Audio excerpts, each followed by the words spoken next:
Litre 5ක් ඇද්ද මදිද? නෑගම් විනෝද ගමන් පොඩ්ඩක් අඩු කරලා අපි මේ අවස්ථාවේදී පොඩ්ඩක් කල්පනාකාරීව වැඩ කරමු. මොකද සතියකට ලීටර් 15ක් අපිට මදි. අපිට සියලුම ඉන්ධන පෙරවුම්වල් ඉදිරිපිට අපි යම්කිසි තදබදයක් දකිනවා. ජාත්‍යන්තරය තුළ උද්ගත වී ඇති මේ යුදමේ වාතාවරණය හමුවේ අපි කටයුතු කළ යුතු ආකාරයක් තිබෙනවා. ඉන්ධන අර්බුදයක් නැහැ කියලා කියමු. නමුත් ත්‍රිරෝදරත රියදුරන්ට සතියට ලීටර් 15ක් මේක වෙනස් වෙන්න ඕනද? ඇත්තටම මම කියන්නේ සති ඒ කියන්නේ දවසට අපිට 5ක් ලැබුණොත් ඇති. ඒ කියන්නේ අපිට දැන් කොළඹ වගේ හයරයක් ගියොත් එහෙම අපිට ආයේ ආපුවාම ඒ කියන්නේ ගිහිල්ලා ආයෙ වෙන්නක් පොට આવොත් එහෙම අපිට ඒක පහෙන් ෂේප් කරගන්න පුළුවන්. ඒ කියන්නේ දවසට 5යි සතියට ඒ 35ක් වෙන්න අපිට ලැබුණා නම් එහෙම අපිට ඒක ෂේප් කරගන්න පුළුවන්. මොකද අපි මේ කරන්නේ රස්සාවන්නේ. රියදුරු රස්සාව මේකට අපිට අනිවාර්යෙන්ම තෙල් එක්ක කරන රස්සාවක් තමයි මේ කරන්නේ. ඉතින් ඒකින්ද ජනාධිපතිතුමාගෙන් අපි ඉල්ලනවා අපිට දවසට කොහොම හරි ලීටර් 5ක් ලැබෙන්න සතියකට 35ක් ලැබෙන්න කොහොම හරි රජයත් එක්ක කතා කරලා අපිට ඒ සහනය ලබා දෙන්න කියලා ඉවරලා. ලීටර් 5ක් ඇද්ද මදිද? මම කියන්නේ මෙහෙමයි. ඉතින් අපිට දවසකට දැන් මේ කියන්නේ සතියකට ලීටර් 15ක් කියලානේ. ඉතින් අපිට සතියකට ලීටර් 15ක් අපිට මදි. අපිට අනිවාර්යෙන් දවසකට ලීටර් 5ක් දුන්නා නම් සෑයීමකට අපිපත් වෙනවා. මොකද අපිට එතකොට දැන් දුර හයර් එකක් එහෙම අපිට හම්බ වුණොත් අපිට යන්න ඕනේ. එතකොට අපිට දැන් අපිට පිටින් ගිහිල්ලා අපිට ඊට පස්සේ පැටර්නල් අපිට ගහන්න බෑනේ. මොකද අපේ QR එකේ අපි මෙහෙට තියෙන නිසා.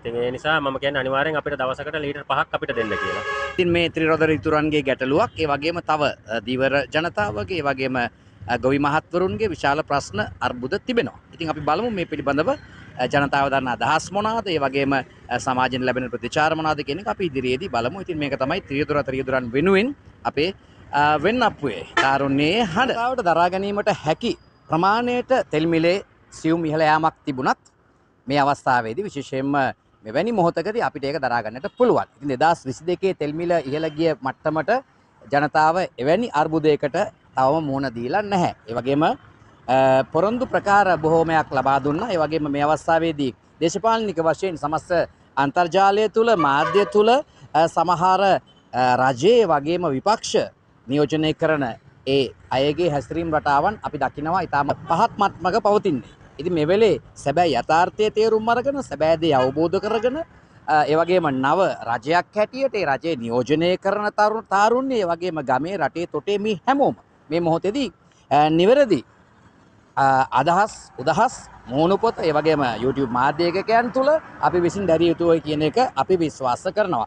ඉතින් අපි අවට විශේෂයෙන්ම කටුනේරිය, මාරවිල, වෙන්නප්පුව, කොස්වාඩිය, නයිනමඩම, කොච්චිකඩේ මේ සියලුම පිරවුම්හල් දිහා අපි බලන කල මේ වෙද්දී ජනතාව යම්කිසි තැති ගැන්මකින් ඉන්නවා. ඉතින් අපිට කියන්න ඕන මේ අපේ රජයේ මාධ්‍ය නිවේදනයන් තුළ දකින ආකාරයට කලබල වෙන්න එපා. හැමෝටම අවශ්‍ය ප්‍රමාණයකට, සෑහීමකට අත්‍යවශ්‍ය ප්‍රමාණයට තෙල් රට තුළ තිබෙනවා. ඒ නිසා අනවශ්‍ය විදිහට අපි තෙල් අපතේ අරින්නේ නැතුව, අනවශ්‍ය විදිහට තෙල් භාවිතා කරන්නේ නැතුව ඔය නෑගම් විනෝද ගමන් පොඩ්ඩක් අඩු කරලා අපි මේ අවස්ථාවේදී පොඩ්ඩක් කල්පනාකාරීව වැඩ කරමු. මොකද මේක මේ රට වැටුනොත් මේ අපි හැමෝම ලොකු අර්බුදයකට මුහුණ දෙන්න සිද්ධ වෙනවා. විශේෂයෙන්ම ඉන්ධන රට වැටෙනවා කියලා කියන්නේ ඉන්ධන අපිට අඩු වුණොතින් දීවර ප්‍රජාව, කර්මාන්ත ශාලා, අනිකුත් සියලුම මහා පරිමාණ ව්‍යාපාර නතර වුණොතින් අපිට විශාල ප්‍රශ්නයකට මුහුණ දෙන්න සිද්ධ වෙනවා. විශේෂයෙන්ම ඔබට මට. ඒ නිසා අපි ටිකක් කල්පනාකාරීව වැඩ කටයුතු කරමු.